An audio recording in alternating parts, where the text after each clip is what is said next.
Hello everyone, this is Nick. Today I'm going to show you how to create something really cool, a falling sand simulation. It is super fun to watch and even more fun to build.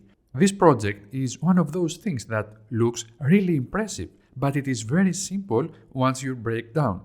So what is a falling sand simulation? Basically, it is a little virtual world where you can add particles like sand or rocks and then behave in ways that feel pretty realistic.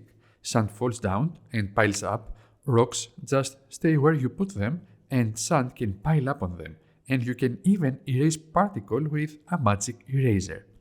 Even though the rules for how these particles move are simple, the way they interact creates these really cool natural-looking patterns. Here is something that amazes me. 84.5% of you who watch my videos regularly haven't subscribed yet. Since you are already here learning with me, could I ask for a quick favor? If you are enjoying this content and you want to support me, the simplest way is to hit that subscribe button. It is completely free, and in return, I promise to keep improving, sharing better projects, and always listening to your feedback. Let's grow and learn together. Thank you so much. In this video, I'll show you how to build your own falling sand simulation from scratch using Python and Pygame. Before we dive into step number 1, make sure you are comfortable with Python basics like variables, loops, and functions. If you are new to Python or need a refresher, I've got you covered with my free Python basics course, link in the description. We will also be using object-oriented programming to keep our code clean and organized. If object-oriented programming feels a bit challenging or you would like to master it, check out my comprehensive object-oriented programming course where I explain everything step by step. It is also linked below. If you are looking for a simpler project to warm up with, I highly recommend building the Game of Life. It is an amazing, easier project that will help you understand the concepts behind this simulation better. I have a full tutorial on it. Check it out here. Now let's start with the falling sand simulation. This project may seem tricky to build, but don't worry. We will work on it one step at a time to make things easier and more fun. In this tutorial, we will break the process into small, manageable parts. By the end, you'll have a working falling sand simulation that you can customize and play around with. Here are the 10 steps needed to complete the project. Let's dive in and create this project step by step. The first step is to install Pygame. Pygame is a Python library used to create games and multimedia applications. In this tutorial, we will be using the Pygame Community Edition, a fork of the original Pygame library that is updated constantly with new features and bug fixes, and it is faster than the original Pygame library. In a falling sand simulation, speed can be an issue in large simulations, so Pygame CE might give us a speed advantage. However, you can also use the standard Pygame library if you prefer, as the code we will be using is exactly the same. To install the Pygame CE library, all we have to do is to open a terminal window and type the following command: pip install pygame-ce. With the Pygame library installed, we can now verify that it is working correctly by running a simple test script. To do this, we create a new folder. Let's call it falling sand. And then we create a new Python file in it and we name it main.py. Now we can open this file with our favorite editor. I'll be using Sublime Text in this tutorial. Inside the file, we have to import Pygame by typing import Pygame. Now we have to run the program to see if Pygame is installed correctly. In Sublime Text, simply press Ctrl+B to run the program. If you see the message Pygame-ce, our installation is working fine and we have successfully completed step number 1. That was easy, wasn't it? The next step in building our falling sand simulation is to create a blank screen and set up the simulation loop. Before we start, it is important to understand the structure of today's simulation. It consists of two parts. The first part of the simulation is where we define our variables and our simulation objects, such as the grid. The second part is the simulation loop, which is responsible for updating all the cells of the grid and then displaying the grid. The simulation loop is like the heartbeat of the simulation, running repeatedly until the simulation is closed. In each iteration of the simulation loop, we will update the grid according to the rules of the simulation, and then we will display the grid. All this will happen so fast that it appears as a continuous movement. Now let's create a blank screen and the simulation loop. First of all, we need to initialize Pygame, so we type pygame.init. Then we create a display surface. A display surface is like a blank canvas where we can draw our simulation objects. We need to specify the width and the height of the display surface. I'm going to use a size of 800 by 600 pixels. Let's create the display surface. First, let's create two variables to hold the screen width and screen height for our game. Window width is equal to 800 and window height is equal to 600. Now we can create the display surface. Window is equal to pygame.display.setMode parenthesis, again parenthesis, window width, window height. This line of code creates a display surface object named window. The setMode method takes a tuple as an argument. The first value is the width and the second value is the height of the display surface, our canvas. In simpler terms, we just created the simulation window, and to draw on it, we use a coordinate system similar to the one taught in high school. Each point on this window has its unique x and y values.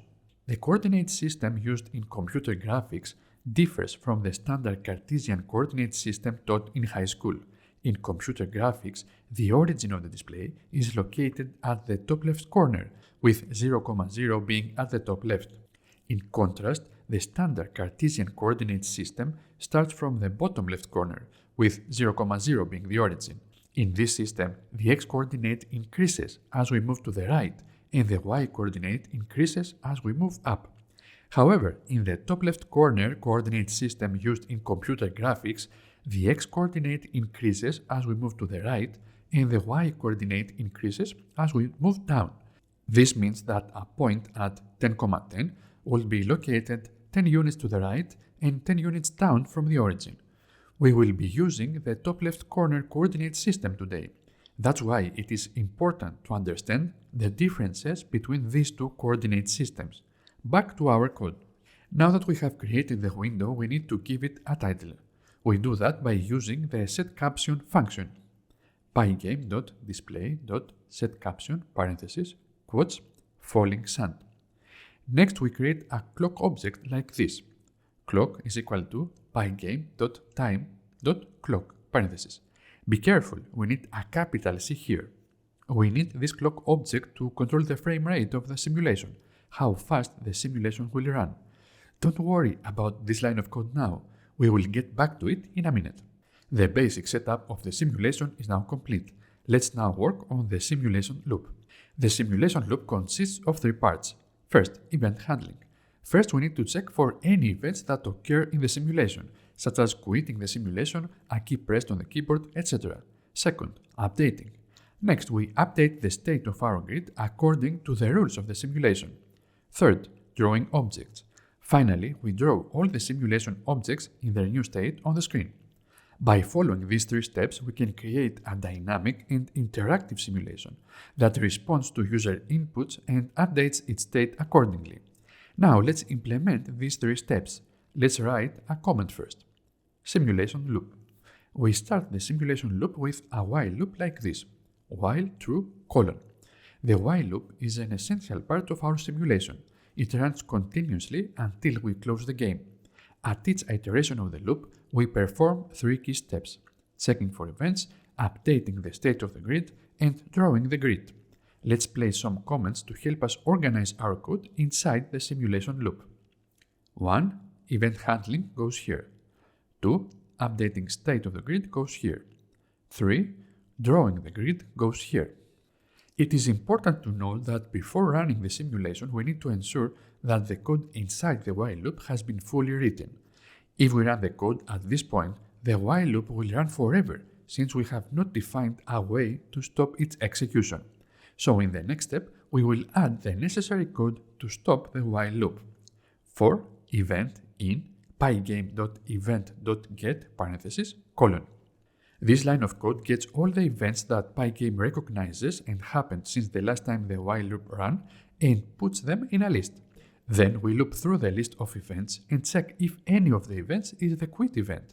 The quit event is when we click on the close button of the window. If the event is the quit event, we break out of the while loop. If event.type equals pygame.quit, pygame.quit, and then we have to close the program completely with the command sys.exit. This command is part of the sys module, so we have to import it like this. In the first line of the code, after importing Pygame, we type sys. That's it. Now we have defined a way to exit the game, but we need a couple more lines of code before running our game for the first time. We have to update the screen with this line of code, pygame.display.flip. This line of code takes all the changes we made in the simulation objects and draw a picture from them. Since we haven't created any simulation objects yet, this line just draws a blank screen. Remember the clock object we created earlier? Now it's time to put it to work. We will use the tick method from the clock to control how fast our simulation runs. The tick method takes one argument, an integer, that represents the maximum number of frames per second the simulation should aim for.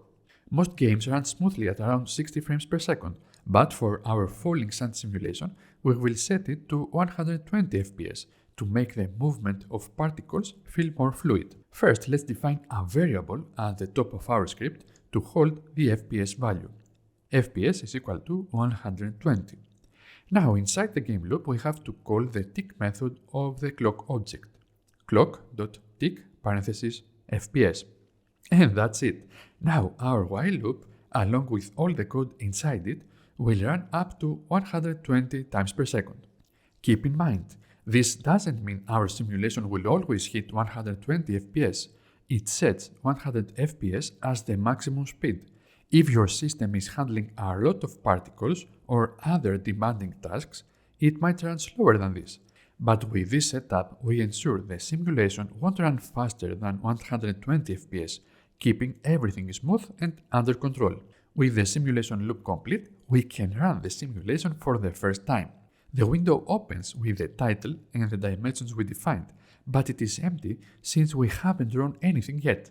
The important part is that it works and we can close it reliably by clicking on the X icon. Perfect. The simulation window is black. Let's make it a dark gray color. Pygame provides several built-in colors, but we will be defining our own colors today.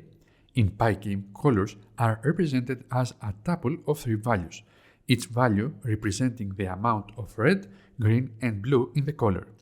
The values for each component range from 0 to 255, where 0 represents the absence of the color and 255 represents the full intensity of the color. For example, to create a red color, we will create a tuple with the following values. Red is equal to parenthesis 255, 0, 0. These values represent the red, green, and blue components respectively. So to create a gray color, we will create a tuple like this. Gray is equal to parenthesis 29, 29, 29. Now let's paint the simulation window gray. Inside the simulation loop, before updating the window, we call the fill method of the window object like this, window.fill parenthesis gray. The fill method just fills the display surface we have created, our canvas, with the color we define, in this case, gray. If we run the simulation now, we can see the simulation is now gray. Beautiful.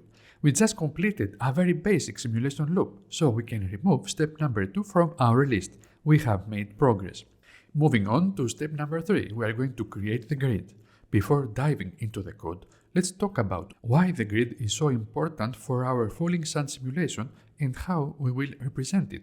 In this simulation, the grid acts as the foundation. It is a two-dimensional space where our particles, like the sand and rocks, live and interact. Each cell in the grid represents a small portion of the simulation world and can either be empty or occupied by a particle. The grid simplifies how we program these interactions. For example, when a sand particle moves, we only need to update its position in the grid. The grid also makes it easy to check the state of the neighboring cells, which is essential for simulating a realistic movement like falling or piling up. For our simulation, we will represent the grid as a two-dimensional array.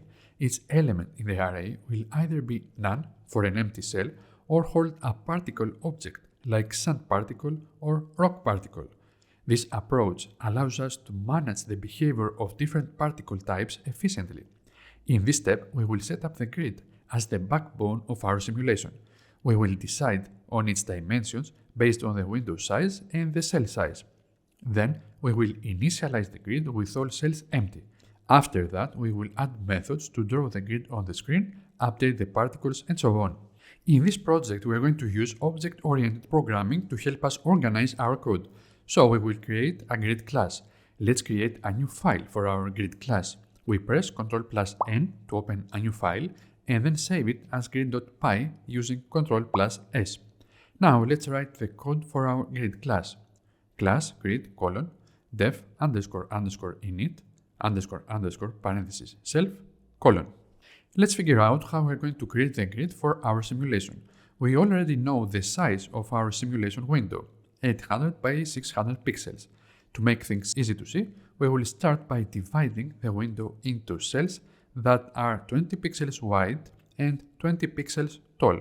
This larger cell size will help us visualize the simulation better while we are working on the logic. Later, once everything is running smoothly, we can make the cells smaller for a more detailed simulation. To calculate how many cells fit in our window, we divide the window's dimensions by the size of each cell. Dividing 800 by 20 gives us 40, and dividing 600 by 20 gives us 30. This means our grid will have 40 columns and 30 rows, making a total of 1200 cells. Now let's open the main.py file and add a new variable at the top called cell size to define the size of our grid cells. Cell size is equal to 20. Now back to the grid.py file. We can press Alt+2 on the keyboard and Sublime Text will display the second open tab of our project. To construct our grid, we need to know the dimensions of the simulation window and the cell size. So let's give the class this information as an input into the init method, width, height, cell size. With this information, we can now calculate how many rows and columns the grid will contain, so let's create two attributes. Self.rows equals height / cell size and self.columns is equal to width / cell size. This operator is the floor division operator in Python. Floor division divides the left-hand operand by the right-hand operand, rounding down to the nearest whole number to return an integer result. So both numbers will be ints.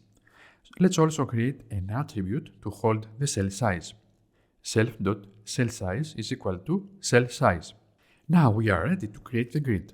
We will represent the two-dimensional grid of the simulation as a list of lists.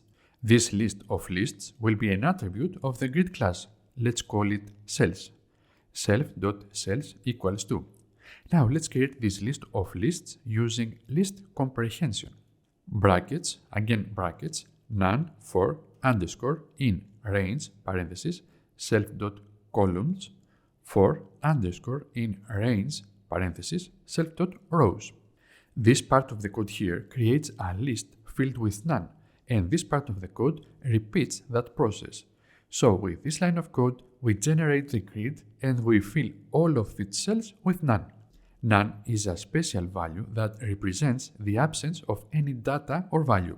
In our simulation, we are using none to indicate that a cell in the grid is empty. It is important to note that none is not the same as 0, false, or an empty string. It's a unique object in Python. We will see how to use it in a minute. The init method of the grid class is ready. Now we create a draw method that will be responsible for drawing the grid on the simulation window. Def draw parentheses self, window, colon. This method will take a single argument, window, which is the surface we will draw on. To render the grid, we need to draw each cell.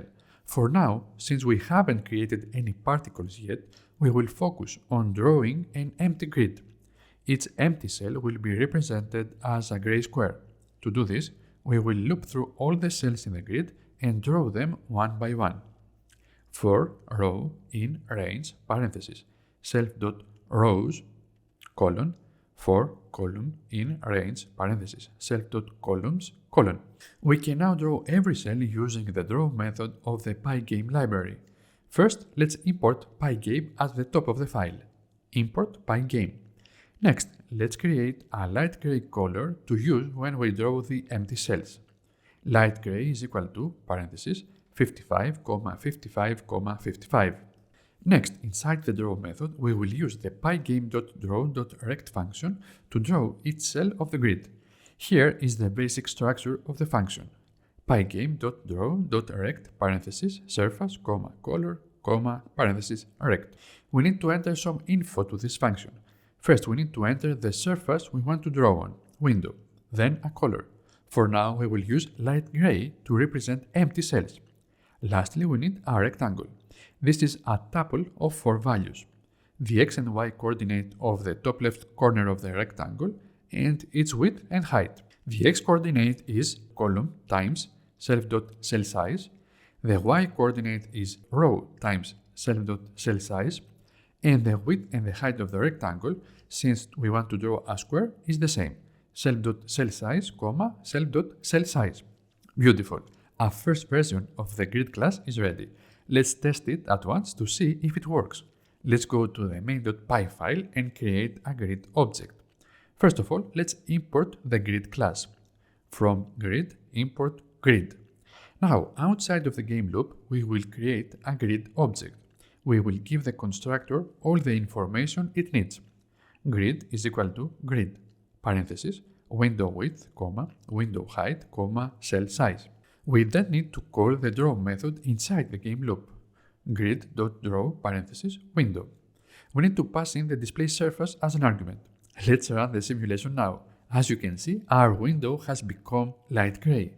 That's because all the cells in the grid are empty, so we give them a light gray color. But since there are no grid lines, we cannot see the cells. We just see a solid grid color. Let's go back to the grid class to make a small change. One way to create the grid lines is to make the squares we draw for the cells smaller. Let's make them 1 pixel smaller in width and height. So we will modify this line of code here, where we define the size of the squares to be cell size. Let's make the width and the height of the square self.cellSize -1 here and here. Perfect. Let's go to the main.py file and run our program once more. Beautiful. As you can see, now we have a grid filled with empty cells. But we can now see the grid lines. The first version of our grid class is ready. Great work! Our first simulation object is visible on the screen. But as we dive deeper into this project, you will notice we rely heavily on classes and object-oriented programming concepts to keep our code clean and organized. If you are not entirely confident with object-oriented programming yet, or you have ever wondered not just how to use classes, but why to use them, I've got you covered. My course, Object-Oriented Programming Made Easy, is designed to make object-oriented programming crystal clear. In just 3.5 hours, you will not only learn key concepts like classes, inheritance, and polymorphism, but also discover why object-oriented programming is a game changer for simplifying complex projects. Plus, in the course, we will build a fantastic project together, a digital life simulation. You'll see firsthand how object-oriented programming transforms a complex idea into something surprisingly manageable and fun to code. It is the course I wish I had when I was first learning object-oriented programming, and I promise it will help you understand object-oriented programming once and for all. The link is in the description. Check it out and take your coding skills to the next level. Now let's move on to step number 4. Let's create a sand particle and add it to the grid. For that, we're going to create a new class. We press Ctrl+N to open a new file and then save it as particle.py using Ctrl+S. Let's create a sand particle class. Class sand particle : def init parenthesis self : each sand particle will have a color so we can display it visually on the grid. Let's create a color attribute and assign it a sand-like color. Self.color is equal to parenthesis 160, 153, 56. Since the position of each particle is determined by its location on the grid, we don't need to store the row and column in the sand particle class.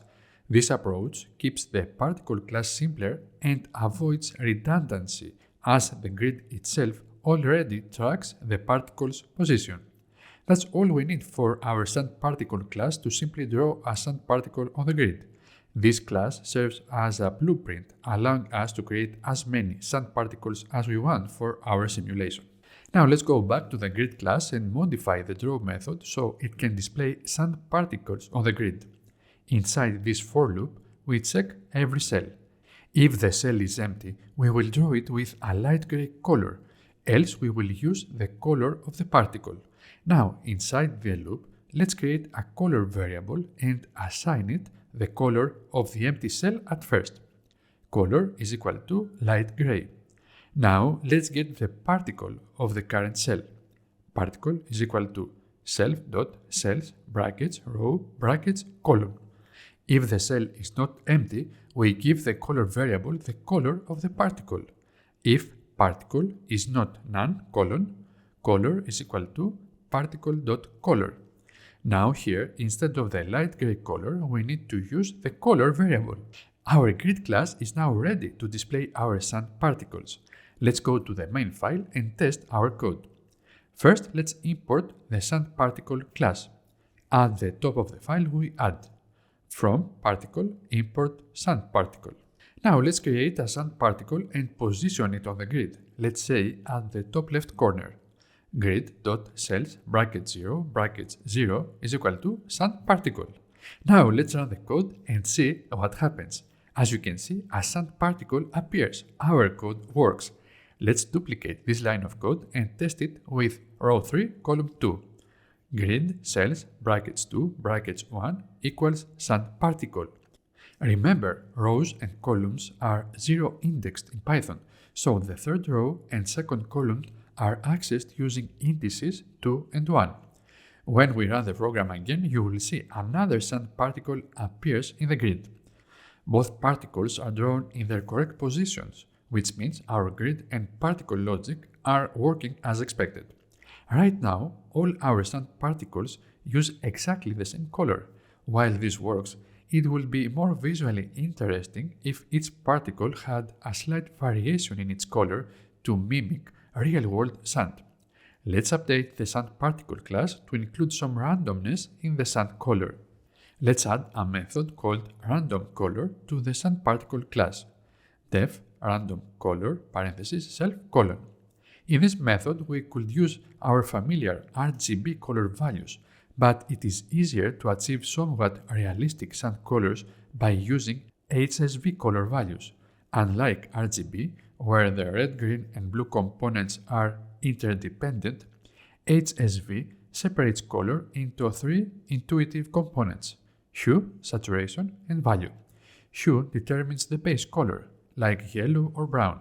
Saturation controls the intensity, and value adjusts the brightness. By keeping the hue in a narrow range and slightly varying the saturation and value, we can create natural-looking sand particles with minimal effort. Once we have the HSV values, we convert them to RGB using Python's colors.sys library. Let's do it. We first need to import the necessary modules. Import random. Import color.sys. Now let's assign a hue value. Since we want a yellowish brown shade, we will keep the hue within a narrow range. Hue is equal to random.uniform parenthesis 0.1, 0.12. Next, we define saturation, which controls the intensity of the color. We will slightly vary the saturation to give each particle a unique look, while keeping it in a moderate range for natural-looking sand. Saturation is equal to random.uniform parenthesis 0.5, 0.7. Finally, we set a value, which controls the brightness of the color. A small variation in value will give the particles a small difference in lightness. Value is equal to random.uniform parenthesis 0.6, 0.8. Now that we have defined these variables, we can convert the HSV color into an RGB color that Pygame can use. For this, we need to use the color.sys module. R, G, B is equal to color.sys.hsv to RGB parenthesis hue saturation value. We use the color.sys.hsv to RGB function, which takes the hue saturation and value as input and returns the RGB values as floats between 0 and 1. Return int parenthesis R times 255, int parenthesis G times 255, int parenthesis B times 255. We scale these values to the range 0 to 255, which is the format Pygame requires. This method will now generate a unique, realistic sand color for each particle while maintaining a consistent yellowish-brown theme. The last step is to assign a random color to each particle when it is created. To do this, we will call the random color method inside the particles constructor. Let's modify the init method like this. Self.color is equal to self.randomColor. Now, every time we create a new sand particle, it will automatically generate and store a unique color using the random color method.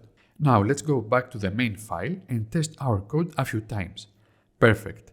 Each time we run our code, the sand particles we have created appear with a different color. We just completed step number 4, a big milestone in this tutorial. Congratulations on making it this far. Honestly, not many viewers reach this point in a tutorial. It shows your dedication and enthusiasm for learning, and that's something to be proud of. Great job! Now, let's move on to the next step and continue building our awesome simulation. The next step is to organize our project to make everything cleaner and easier to manage. So far, we have created a grid class to represent the two-dimensional grid of cells. Now, let's create a simulation class. This class will be responsible for creating and managing the grid, adding and removing particles, and coordinating the overall simulation. While the particles themselves will handle their own behavior, the simulation class will act as the central controller, ensuring that everything works together smoothly. First, let's clean up the main.py file by removing the grid object we created earlier, as it was just for testing and it is no longer needed. We will delete the import of the grid class and the sand class.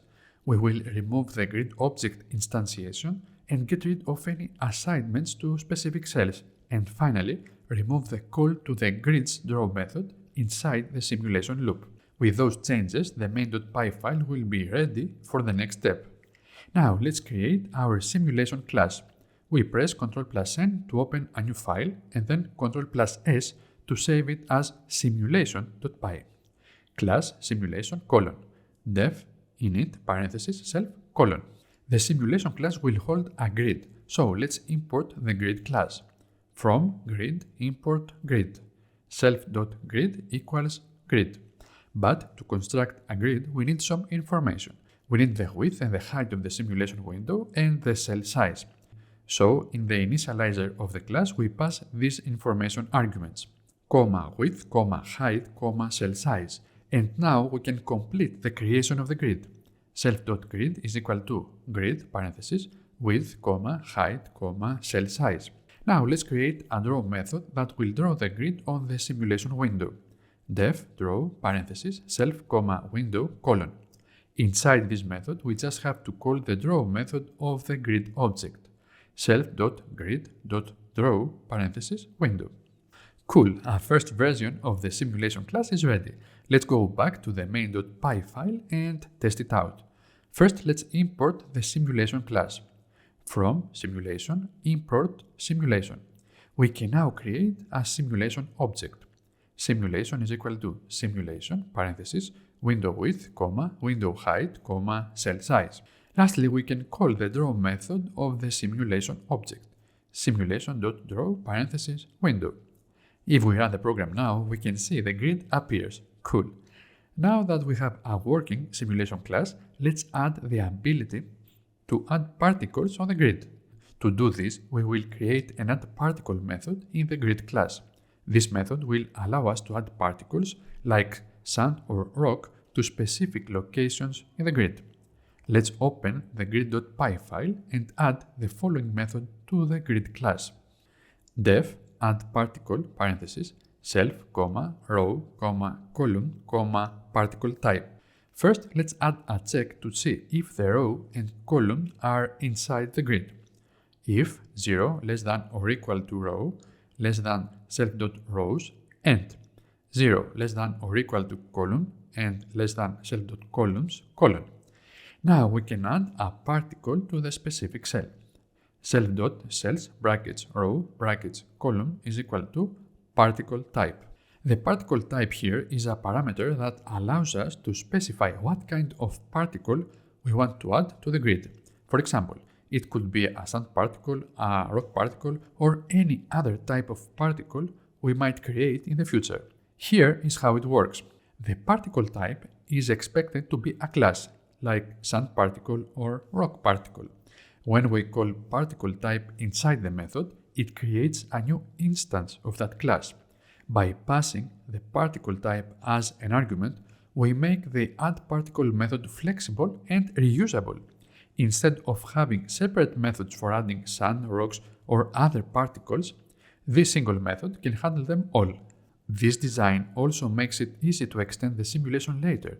If we decide to add new particle types like water or fire, we can simply define new classes for them and use the same addParticle method without any changes to the grid logic. Now let's create an addParticle method to the simulation class as well, that calls the addParticle class of the grid class with the proper arguments. First, we import the sandParticle class. We are going to need it. From particle, import sandParticle. Next, let's create the method. Def addParticle parenthesis self, row, column, colon. We only have sand particles now, so let's add one sand particle to the grid. Self.grid.addParticle parenthesis row, column, sand particle. Let's test our code. In the main.py file, let's add a couple of sand particles. Simulation.addParticle parenthesis 0, 0. And let's duplicate this line of code to add another one at position 1, 1. Let's run our code. Now we can see that two sand particles appear on the grid, one at the top left corner and another slightly below and to the right. Great! Our addParticle method in both the grid and simulation classes works as expected. Let's extend the functionality of our simulation class by adding a removeParticle method to it. This method will allow us to remove particles from specific cells in the grid. First, let's go to the grid class and add a removeParticle method. Def removeParticle parenthesis self, row, column, colon. This method will check whether the specified cell is within the bounds of the grid and then sets the value of that cell to none, effectively removing any particle present. If 0 less than or equal to row less than self.rows and 0 less than or equal to column less than self.columns, colon. Self.cells brackets row brackets column equals none. Our method is ready. Now we will add a corresponding method in the simulation class that calls the grid class's removeParticle method. We open the simulation.py file and we add def removeParticle parenthesis self, row, column, colon. Self.grid removeParticle parenthesis row, column. Cool. Now let's test our code. In the main file, let's try to remove the particle at the top left corner of the grid we created earlier. Simulation.removeParticle parenthesis 0, 0. If we run our code now, we can see it works fine. We can see only one particle, so the other particle is successfully removed from the grid. Now let's move on. Let's remove these lines of code. We don't need them anymore. Now, instead of manually adding particles in the code, we will allow the user to add particles dynamically by clicking on the simulation window. Let's capture mouse clicks and use them to place particles on the grid. We won't leave the main file. Here, in the event handling part of the main loop, we will add the following code. Buttons is equal to pygame.mouse.getPressed. With this line of code, we get all the pressed mouse buttons on each frame. We want to detect when the left mouse button is pressed. If buttons bracket 0, colon. If buttons bracket 0 is true, it means the left mouse button is currently pressed. Now we need to determine the position of the mouse pointer on the simulation window. To do this, we use the pygame.mouse.getPosition function, which returns the x and the y coordinates of the mouse pointer. Pos is equal to pygame.mouse.getPos. The pos variable is a tuple containing the x and y screen coordinates of the mouse pointer. Since our grid is divided into cells, we need to convert these screen coordinates into grid coordinates. To do that, we divide the x and y values by the cell size. Row is equal to pos brackets 1 / cell size, and column is equal to pos bracket 0 / cell size. Here, pos brackets 1 is the y coordinate, which corresponds to the grid row. Pos bracket 0 is the x coordinate, which corresponds to the grid column. The / operator performs integer division, ensuring we get whole numbers for the grid coordinates. Now that we know which grid cell corresponds to the mouse pointer, we can call the addParticle method of the simulation object to place a particle there. Simulation.addParticle parenthesis row, column. Let's test it out. Run the program, and as you click on the simulation window, sand particles should appear at the corresponding grid positions. We can also hold down the mouse button, and as we move the mouse, more particles are added. Very cool! Another step is now complete. Now the real fun begins. Let's bring our simulation to life by making the sand particles move and interact naturally. To make the sand move, we will follow a simple process. On each frame, a sand particle will attempt to move one cell downward on the grid. If the cell below is empty, the particle moves there. If it is occupied, the particle will check the cells diagonally below to the left and right. If one of these is empty, it will move there. If both are empty, it will randomly choose one to move into. Otherwise, it stays in its current position. Believe it or not, that's it. Those are all the rules for this simulation. And with just these simple steps, we can create some truly amazing results. Let's start implementing it. We will begin by simply moving the sand particles straight down. To keep our code clean and organized, we will encapsulate the movement logic directly within the sand particle class. Each particle will have a method responsible for deciding and executing its movement based on the grid state.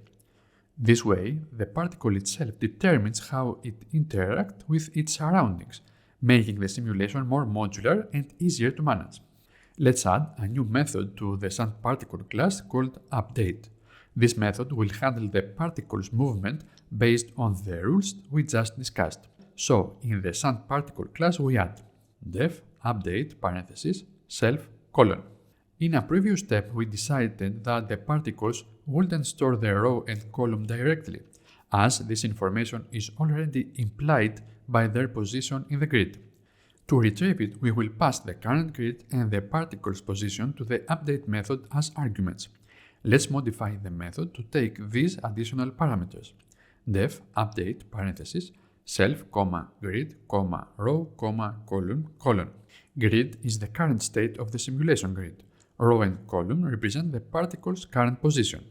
Now we can start implementing the logic for moving the particle. First, we check if the cell directly below the particle is empty. If it is, we need to move the particle. One way to achieve this would be to work directly on the grid, modifying its values from within the particle class. However, this is not a good design practice, as it tightly couples the particle's behavior to the grid's internal implementation. This can make the code harder to maintain and lead to errors that are difficult to debug in the future. Instead, we will delegate the responsibility of updating the grid to the grid class itself. The particle will communicate its desired movement to the simulation class, and the simulation class will tell the grid to handle updating its internal state. This keeps the design modular and ensures that each class has a clear and singular responsibility. Let's implement this approach. First, let's define the isEmpty method in the grid class. This method will check if a specific cell in the grid is empty. It is a small helper method, but it will make the particle movement logic much easier to write and understand. Def isCellEmpty parenthesis self, row, column. First, let's check if the row and column values we got are inside the grid. If 0 less than or equal to row less than self.rows and 0 less than or equal to column less than self.columns, If the cell contains the none object, we return true. If self.cells brackets row brackets column is none, return true. Else we return false. Now let's create a method in the grid class that will handle updating a specific cell with a particle. This method ensures that the grid's internal state is updated correctly whenever we need to place or reposition a particle. Let's call this method setCell. Def setCell parenthesis self, row, column, particle, This method takes three arguments, row and column, the position in the grid where we want to place or update the particle, the particle to place in the specified cell. First, we ensure that the specified position is valid by checking if the row and column are within the grid boundaries. If not, parenthesis, 0 less than or equal to row less than self.rows and 0 less than or equal to column less than self.columns, return. If the position is valid, we update the cell with the provided particle. Self.cells brackets row brackets column equals particle. With this method, updating a specific cell becomes simple and reliable. Back to the sandParticle class. In the update method, we want to calculate the next position for our particle and return that position to the simulation class for the rest. First, we check if the cell directly below the particle is empty. If grid.isCellEmpty parenthesis row +1, column. If the cell is empty, the next position of the cell will be one row down. Let's return it. Return row +1, column. Else the cell does not move. Its position at the next frame will be the same as the position now. Return row, column. That's it. The particles can now calculate their next move. Let's now call this method for every particle on the grid. We will do that in the simulation class. So let's open the simulation class and create an update method that will update the grid at every frame. Def update parenthesis self, We have to check every cell of the grid. We will do that with a nested for loop. For row in range parenthesis self.grid.rows, For column in range parenthesis self.grid.columns, Now we need to check what each cell contains. To do this, we will create a getCell method in the grid class, which safely retrieves the contents of a cell by ensuring the indices are within bounds to prevent errors. So in the grid class, we add a new method. Def getCell parenthesis self, row, column. If 0 less than or equal to row less than self.rows and 0 less than or equal to column less than self.columns, return self.cells brackets row brackets column. Else return none. Now we can go back to the simulation class. Now we need to check what each cell contains. We will use the method we just created.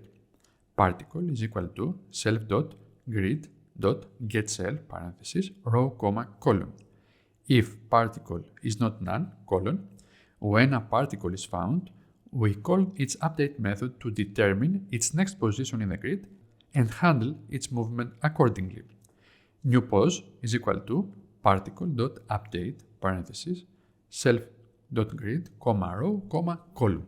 If the new position returned by the particle's update method is different from its current position, we copy the particle to the new position in the grid. If new pos is not equal to parenthesis row, column, self.grid setCell parenthesis new pos bracket 0, new pos brackets 1, particle. At this stage, the particle hasn't actually moved. it has been duplicated to the new location. To finalize the move, we clear the original position by removing the particle from it. Self.grid remove particle parenthesis row, column. That's it. We now have a fully functional simulation loop that processes particles frame by frame. Let's test it out. Before running the program, we have to call the update method of the simulation class inside the main loop, right here. Simulation.update. Now we can run the program. Sand particles appear, but instead of falling down, they move up. What is going on? Is our logic incorrect? Let's break it down with an example. Imagine there is only one sand particle in the simulation. As described, the loop checks each cell starting from the top left corner and moving row by row to the right. At some point, the loop encounters the sand particle. Seeing an empty space below, the logic moves it down one row. However, as the loop continues through the grid, it encounters the same sand particle again in its new position. Since the cell is reprocessed, the particle is moved again. This is causing the particles not behaving as expected. This happens because we are processing the grid in a top to bottom, left to right order, which allows particles to be moved multiple times in the same frame.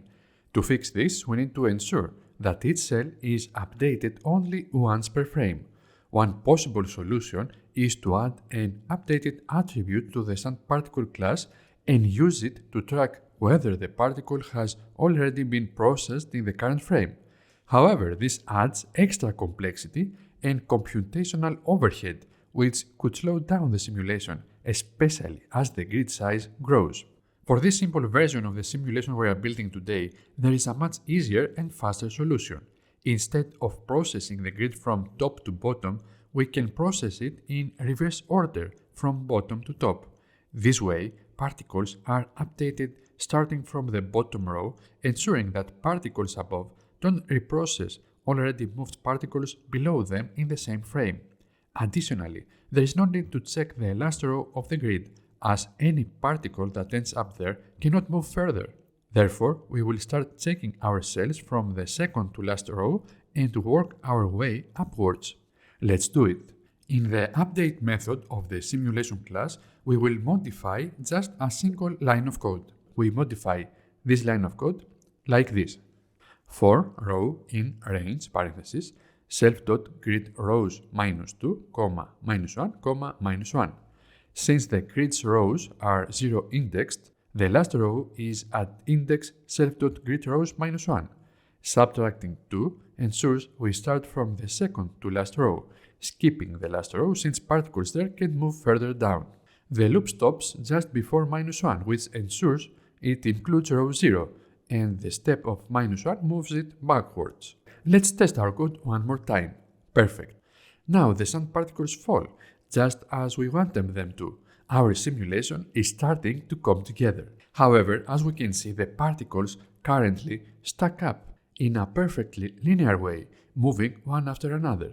This behavior doesn't look very natural, as real-world sand tends to form random piles with irregular shapes. Let's fix that and make the simulation more realistic. So far, we check if the cell underneath one particle is empty. If it is not empty, we stay still. But we want to check if the cells diagonally down are free and move there instead. Here is the updated logic. Step 1. Check the cell below. First, see if the cell directly underneath the particle is empty. If it is, move there. Step number 2. Check diagonal cells. If the cell below is occupied, check the two diagonal cells, down left and down right. Step number 3. Randomize the movement. To add a natural, chaotic feel, randomly choose between the diagonal cells if both are empty. Step number 4. Stay still if necessary. If neither the cell below nor the diagonal cells are free, the particle remains in place. By allowing particles to move diagonally, the sand will naturally spread out and form more realistic piles. Let's modify the update method in the sand particle class to incorporate this behavior. Here, we check if the cell below is empty. If it is not, else, First, let's create a list of offsets representing the diagonal cells down left and down right. We can use a simple list. Offsets is equal to brackets -1, 1. Next, to make the movement feel more natural and random, we shuffle the offsets. This ensures that the particle doesn't always favor one direction. Random.shuffle parentheses offsets. Now we loop through these offsets and check if the diagonal cells are empty. If we find an empty diagonal cell, we return its position. For offset in offsets colon.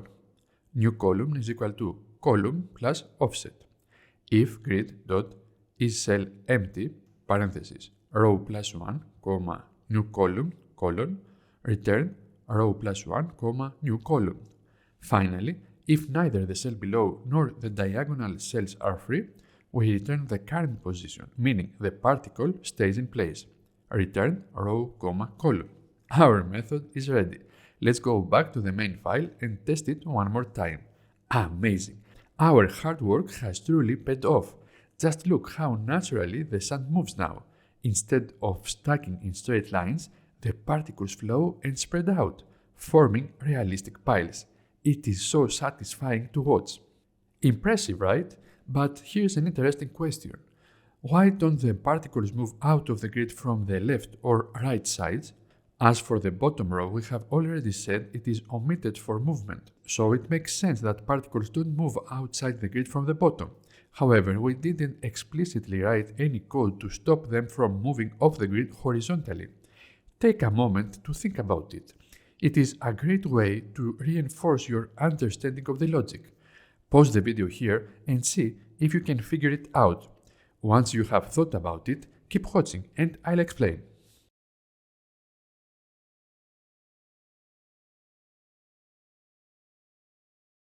Alright, let's break it down. The reason particles don't move out of the grid horizontally lies in the isCellEmpty method we wrote in the grid class. Let's take a closer look at how it works.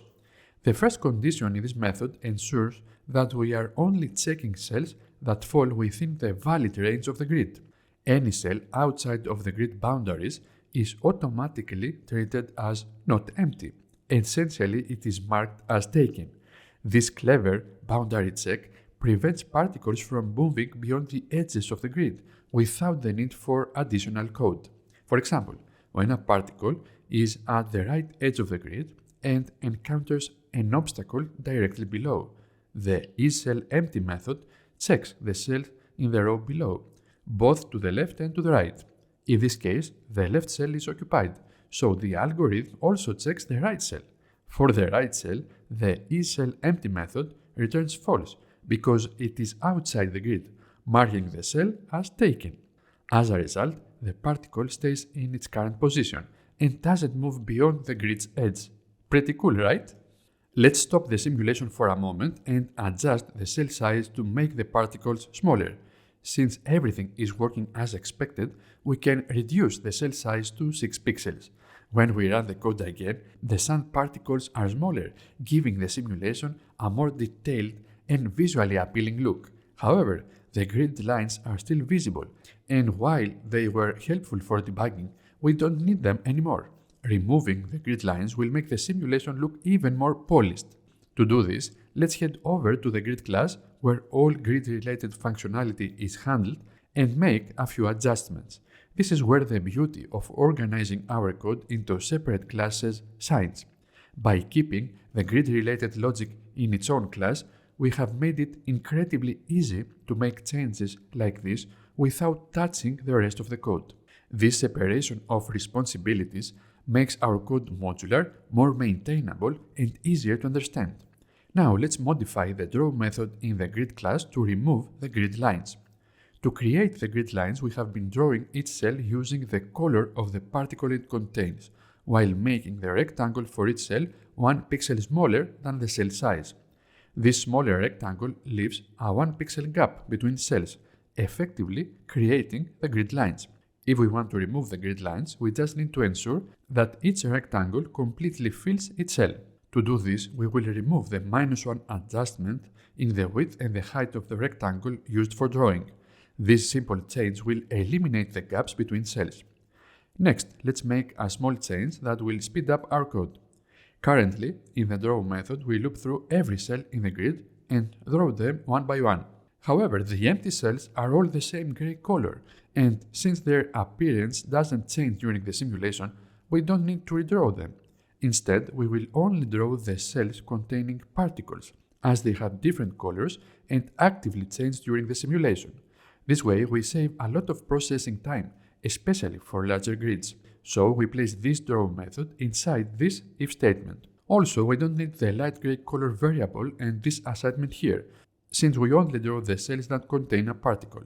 Since the screen is already cleared with gray at the start of every frame in the main loop, we don't need to worry about drawing empty cells. Let's test our code one more time. Perfect. The simulation now looks absolutely fantastic. Just look at how cool and vibrant the sun appears with all these different colors blending naturally. It is incredible to see what we have accomplished with just about 100 lines of code so far. This is why I love programming. It challenges us to think creatively, solve problems, and turn simple ideas into something truly amazing. And with that, step number 6 is complete. Congratulations! You have done an amazing job getting through the toughest parts of this project. The hardest work is now behind us, and the rest will feel like a breeze. Keep going, you are doing great. The next step we will work on is adding keyboard controls to our simulation. Keyboard controls will make our simulation even more interactive and fun to use. So far, our simulation works fine, but there is a small inconvenience. If we want to start a new simulation, we have to close and reopen the program. Let's fix that by adding a keyboard control to clear the grid and start fresh, all while keeping the simulation running. We will use the spacebar key for this action. First, let's head to the main game loop in the main.py file and update the event handling section. We will listen for the spacebar key press using pygame.keydown.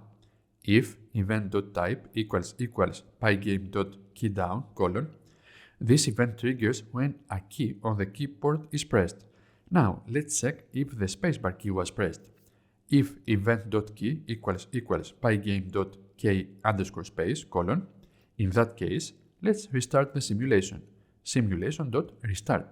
Of course, this method does not exist yet. Let's create it right away. First, let's navigate to the simulation class in our simulation.py file. We will add a new method called restart that will handle resetting the grid. This method will clear all particles from the grid. Def restart self. To keep our code organized and maintain the single responsibility principle, we will delegate the task of clearing the grid to the grid class. This way, the simulation class doesn't need to know the details of how the grid is managed. It simply calls a method to clear it. self.grid.clear.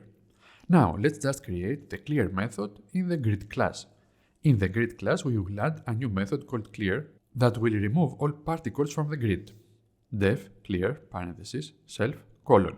For row in range self.rows For column in range self.columns self.remove particle row, column. We are all set. Let's head back to the main file and give our updated simulation a try. We run the code and we create a few particles by clicking around the grid. Now we press the spacebar and just like that, the grid clears. It is working perfectly.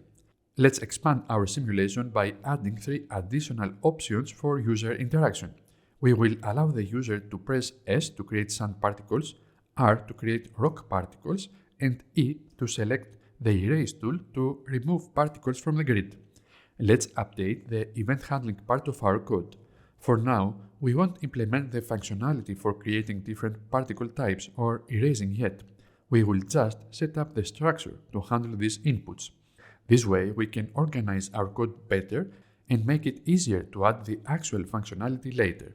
So let's add 3 more elif statements here. Elif event.key equals pygame.ks print sand mode. Elif event.key equals pygame.kr print rock mode. Elif event.key equals pygame.ke print eraser mode. Let's run our code. Now, each time we press one of these keys, the corresponding message will be printed to the console. Very cool. But the event handling part of our code is growing and it is getting harder to work with. It is time to refactor our code to make it more organized and maintainable. We will move all our event handling logic into dedicated methods. This is a great programming practice that will make our code much cleaner and easier to understand. We will do that in the simulation class. First, let's create a new method in our simulation class called handleEvents. This will be our main event processing hub that manages all user interactions. We will move our existing event handling code from the main loop into this new method.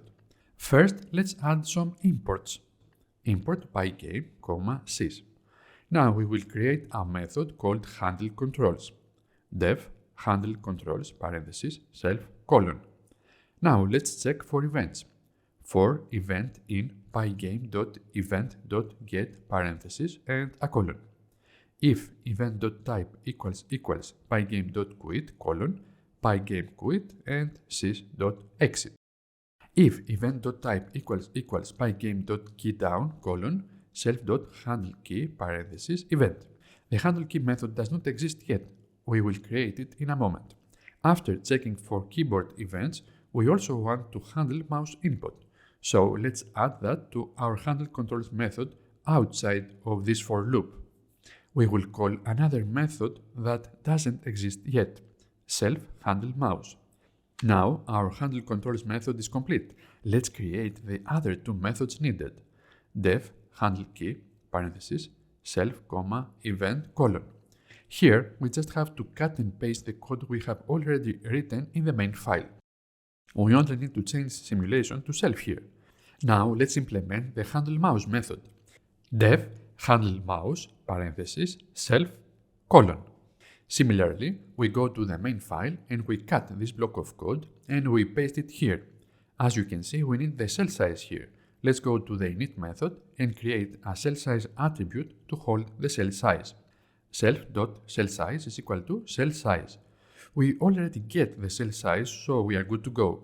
So in the new method, we just change cell size to self.cellSize. The last change we have to do here is to change simulation dot to self dot. Our method is ready. Now let's head to the main loop in the main.py file and replace the event handling logic with a simple call to the handleControls method. Simulation.handleControls. That's it. All input logic is now neatly encapsulated in the simulation class, leaving the main loop clean and focused. Since the sys module was previously used to exit the program in the main loop, but this logic now resides in the simulation class, we can safely remove it from the imports at the top of the file. Let's run the code now. Press S, R or E to test the key-based modes and use the left mouse button to add particles to the grid. Everything should work as before, but now our code is more modular and maintainable, making it easier to read, extend, and improve in the future. With that, we have completed step number 7. We are one step closer to the final result. Great job! Now, let's take the next exciting step, adding rock particles to our simulation. Rocks will be an exciting addition to our simulation. They will be particles similar to the sand particles, but with a key difference. They won't be able to move. This immobility will allow us to create obstacles in the grid, which the sand particles will interact with. Additionally, to make them visually distinct, we will give them a different color. Here is the plan. We will create a new class called Rock Particle that will serve as a blueprint for rock objects. It will be similar to the sand particle class, but simpler, since rocks don't move. Rocks will have a color that makes them stand out from the sand. We will pick a grayish or stone-like color to represent them. While the sand particles have an update method to calculate their movement, the rock particle class will not include this functionality. Rocks will simply stay in their assigned position on the grid. Let's create a rock particle class. In the particle.py file, let's add yet another class. Class rock particle colon. def init parenthesis self colon. The rock particle will have a color. Self.color is equal to. We can use a static color for the rocks, but why stop there? Let's make the rocks more visually dynamic by assigning them random colors, just like we did with the sand particles. To do this, we will reuse the random color generation logic we wrote earlier. However, instead of keeping this logic within the sand particle class, we will refactor it into a generic function that can be used by any particle type. So let's cut this block of code from here and paste it here. We need to modify it. Let's remove self from here since this function is no longer part of any class, and also let's add the required arguments. Hue range, saturation range, value range. These values are ranges, in other words, a tuple each. So here we have to replace these values with the values from the tuple. Asterisk, hue range, asterisk, saturation range, and asterisk, value range. The asterisk unpacks the values of the tuple. The function is ready. Let's modify the init method of the sand particle class to use this function. Self.color is equal to random color, parenthesis, 0.1, 0.12, parenthesis, 0.5, 0.7, parenthesis, 0.7, 0.9. We just give the function the values we were using before. Let's do the same to the rock particle class. Self.color is equal to random color, parenthesis, 0.0, 0.1, parenthesis, 0.1, 0.3, parenthesis, 0.3, 0.5. These ranges will produce colors with a gray, stone-like appearance. Each rock particle will still have slight color variations, giving them a more organic look. You might be wondering, should we use inheritance to simplify things? While it could reduce repetition, it might also add unnecessary complexity for our simple example. Since the sand particle and rock particle classes are straightforward, keeping them separate makes the code easier to follow. If we add more particle types later, we can always consider using a parent class then. Now let's go to the simulation class to add the ability to add rock particles to the simulation as well.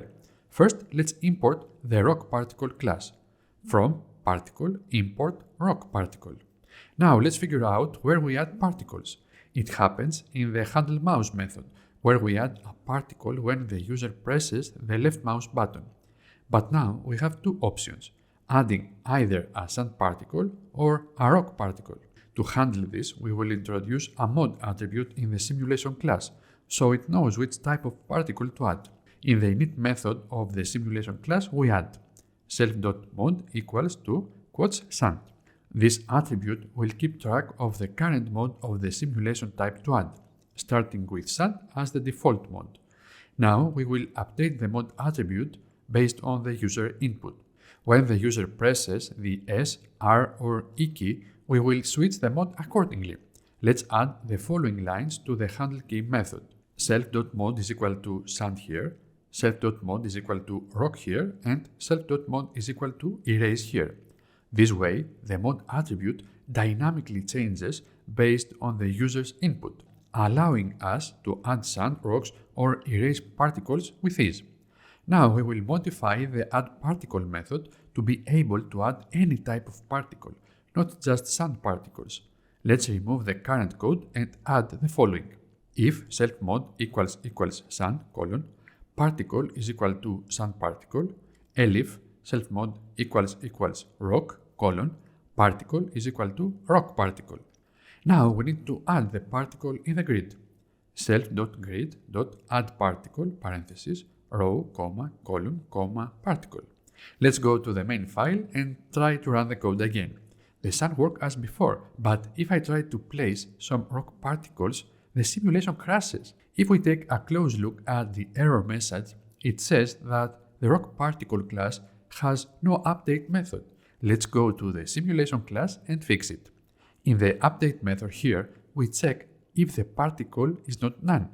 If it is not, we call the update method of the particle, but the rock particle does not have an update method. Let's fix this.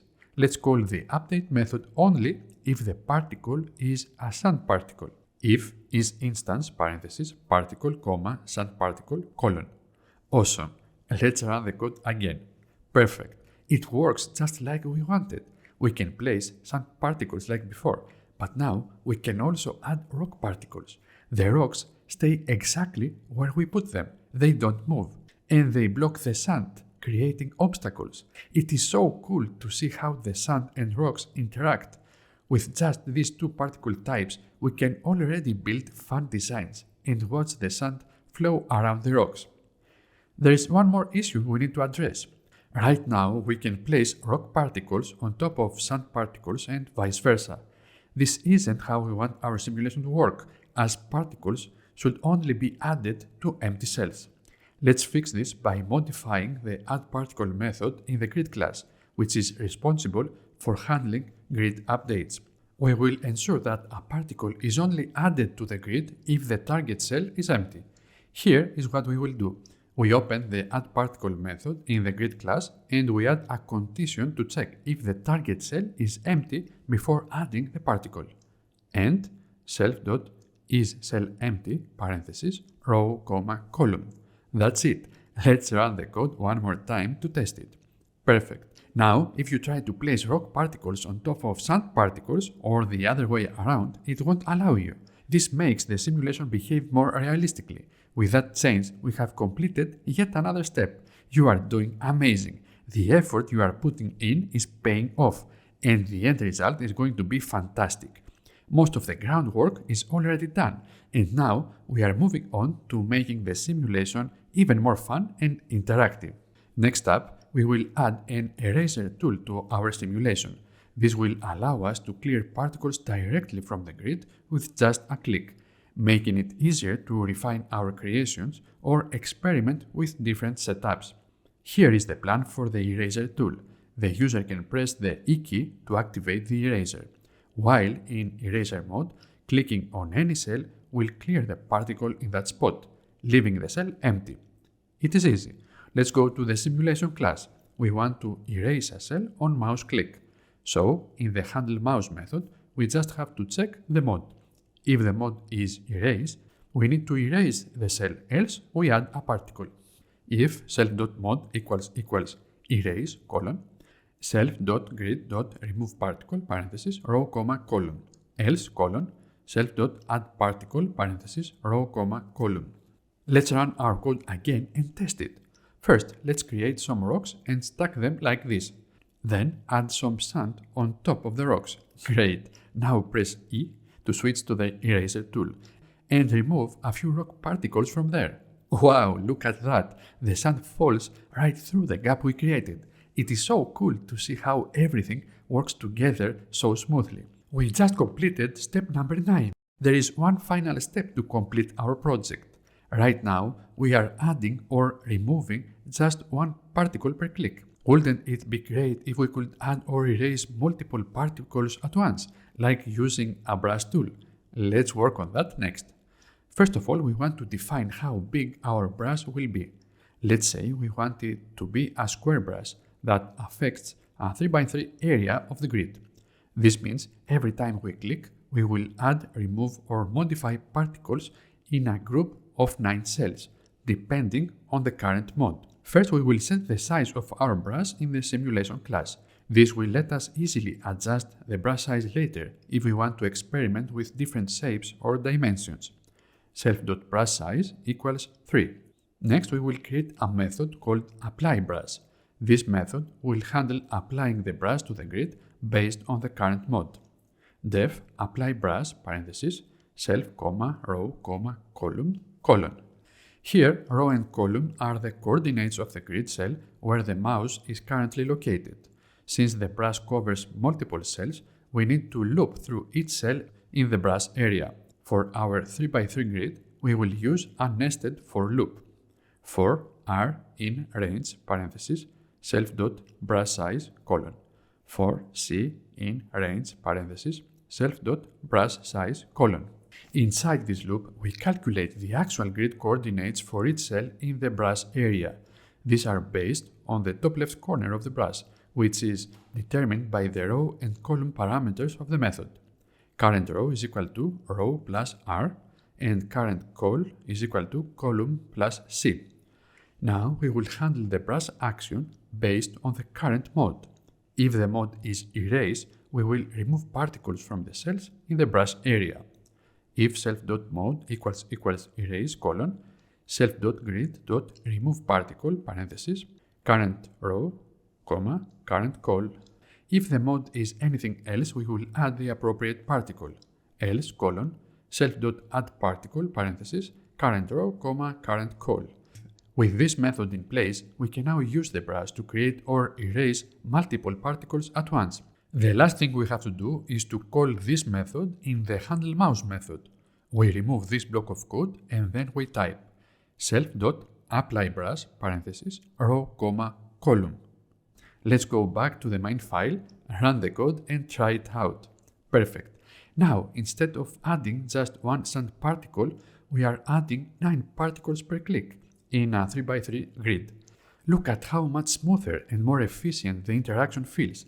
It's like painting with sand. You can switch to rock mode and create solid structures in the same 3x3 grid pattern, or use the erase tool to clear entire areas quickly. Amazing work! Our simulation is now more interactive and fun to use. But let me show you something that doesn't feel quite right. If we hold down the mouse key to create a lot of sand, something strange happens. The sand piles don't always look realistic. Sometimes the sand flows only to one side of the pile instead of spreading naturally in both directions, creating this odd, unnatural effect. Let's fix this and make the sand behave more realistically. But to fix this, we first need to understand why it is happening. The issue lies in the way we update the grid. At every frame, we process the grid row by row, starting from the bottom and moving to the top, from the left to the right within each row. This means that particles on the bottom left have their movement updated first, and they can influence neighboring particles before those neighbors get a chance to move. This creates a bias in the flow of the sand, often causing it to pile or flow in one direction unnaturally. One way to fix this issue is to alternate the direction in which we update the columns for each row. Instead of always processing from left to right, we can reverse the direction every other frame. By doing this, we eliminate the bias caused by consistently updating particles in the same order.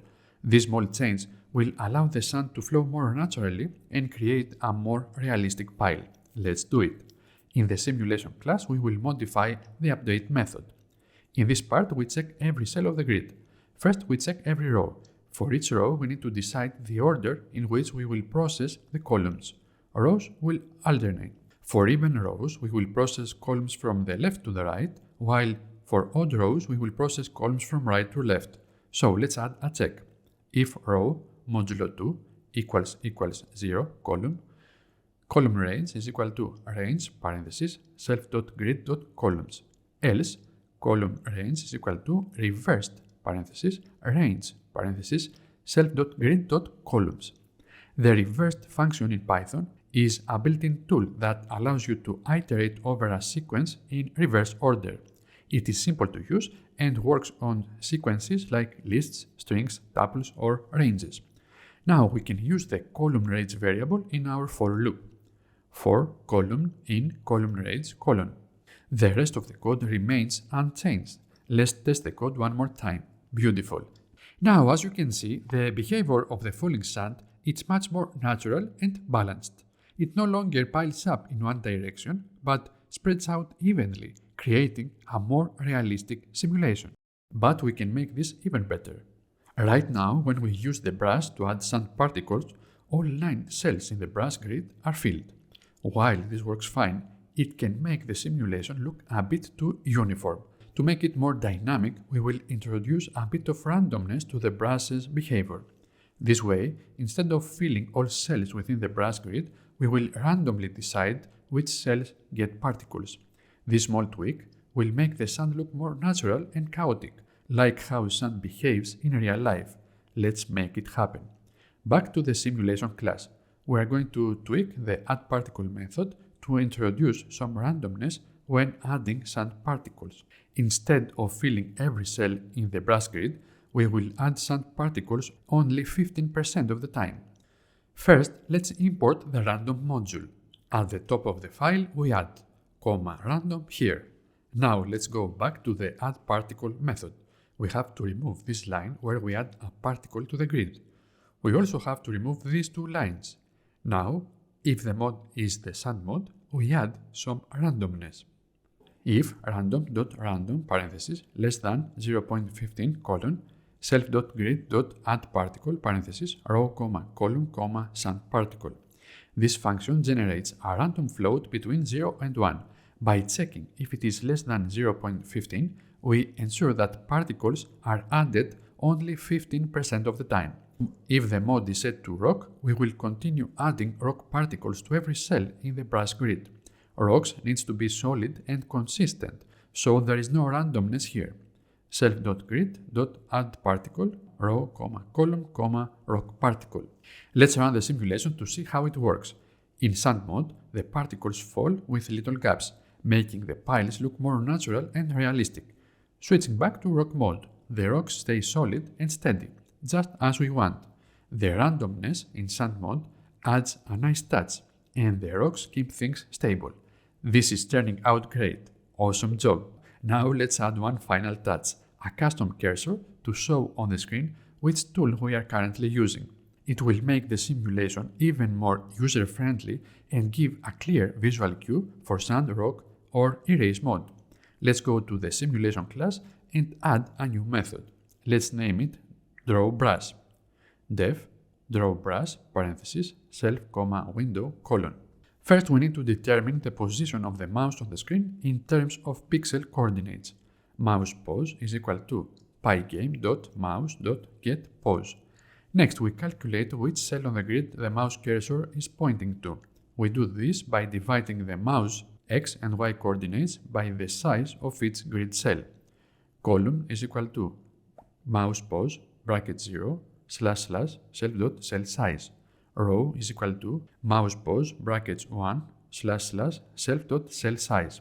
This tells us the grid cell under the mouse pointer. Now we calculate the size of the brush in pixels. Brush visual size is equal to self.brush size times self.cell size. The brush size is based on the brush size attribute multiplied by the size of each cell. We will also set a default color for the brush, which will change depending on the current mode. Color is equal to parenthesis 255, 255, 255. Next, we check the current mode and adjust the brush color accordingly. If self.mode equals rock, color is equal to parenthesis 100, 100, 100. Elif self.mode equals sand, color is equal to parenthesis 185, 142, 66. Elif self.mode equals erase, color is equal to parenthesis 255, 105, 180. Finally, we use the pygame.draw.rect function to draw the brush cursor as a rectangle on the screen. Pygame.draw.rect parenthesis window, color, parenthesis column times self.cell size, row times self.cell size, brush visual size, brush visual size. Our method is ready. The only thing we have to do now is to call this method inside the draw method. After drawing the grid, we type self.drawBrush parenthesis window. Next, let's head to the main file and run our code. Perfect. The cursor now appears on the screen, showing the selected tool. But wait, the default mouse cursor is still visible and it overlaps with our custom cursor. Let's fix that. At the start of the program, right after initializing Pygame, we add this line, pygame.mouse.setVisible parenthesis false. This line hides the default mouse cursor, leaving only our custom cursor visible. Let's run our simulation again and see the result. Beautiful. Our custom cursor looks great and clearly indicates which tool we are using. With this final touch, our simulation is complete and works perfectly. Fantastic job! And that's it. we have built a fully functional particle simulation with sand, rocks, and even an eraser tool. I hope you are as excited about this project as I am. Now I have a question for you. Would you like to see a follow-up tutorial that expands on this project? Maybe adding new particle types or more advanced tools? Or would you prefer a tutorial focused on optimizing the simulation to make it run faster? Let me know your thoughts in the comments below. I would love to hear what you think. Now, if you are ready to dive into another project, check out my Tetris and Space Invaders tutorials. These are super fun to build and will take your coding skills to the next level.